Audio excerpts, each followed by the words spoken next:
खबर जो आ रही है उसका रुख कर लेते हैं। नेवी में शामिल हो गया एनएस मोरमुगांव। रक्षा मंत्री राजनाथ सिंह ने नौसेना को इसे सौंपा है। मिसाइल रॉकेट लॉन्चर से लैस है एनएस मोरमुगांव।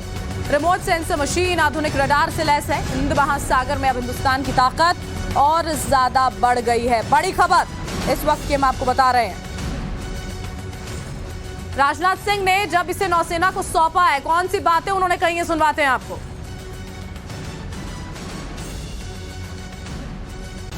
मानव ने प्रकृति में दूध देखा और प्रकृति में ही नदी देखी तो उसने दूध की नदी की कल्पना कर ली। मानव ने पेड़ों की छाल और पत्ते देखे और वस्त्र की कल्पना कर ली। कालांतर में उसे साकार भी किया गया।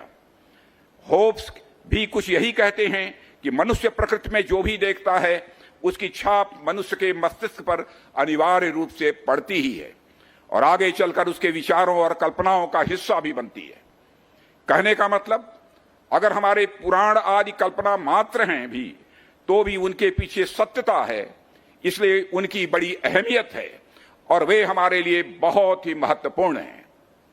साथियों, आप लोगों के सामने मैं ये बातें इसलिए रख रहा हूं क्योंकि समुद्र की महत्ता हमारे पुराणों में भी बड़े स्तर पर दिखाई देती है। शायद ही कोई ऐसी कथा हो जिसमें समुद्र का उल्लेख न हो। कहीं भगवान विष्णु के क्षीर सागर में शयन का वर्णन मिलता है, कहीं दानवों के अत्याचार से पृथ्वी गाय का रूप धारण कर समुद्र में शरण लेती दिखाई देती है। रामायण की कथा में समुद्र की भूमिका से सभी अच्छी तरह परिचित हैं।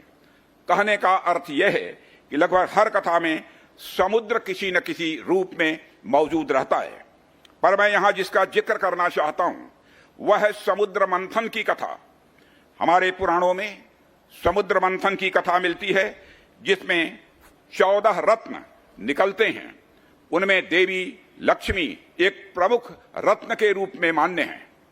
उन्हें भारतीय परंपरा में धन धान्य, संपदा और समृद्धि की देवी माना गया है। इसलिए समुद्र संपदा और समृद्धि के जनक हुए। ऐसे में आप लोग जो हमारे समुद्री तट के साथ साथ समुद्री क्षेत्र की भी रक्षा करते हैं, प्रकारांतर से हमारे धन धान्य, संपदा और सुख समृद्धि की भी रक्षा करते हैं।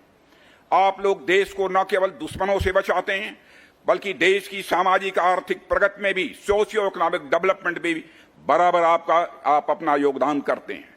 इसके लिए हमारी नौसेना समस्त देशवासियों की तरफ से अभिनंदन की पात्र है और मैं स्वयं ही अपने नौसेना के सभी अधिकारी और जवानों का हार्दिक अभिनंदन करता हूं।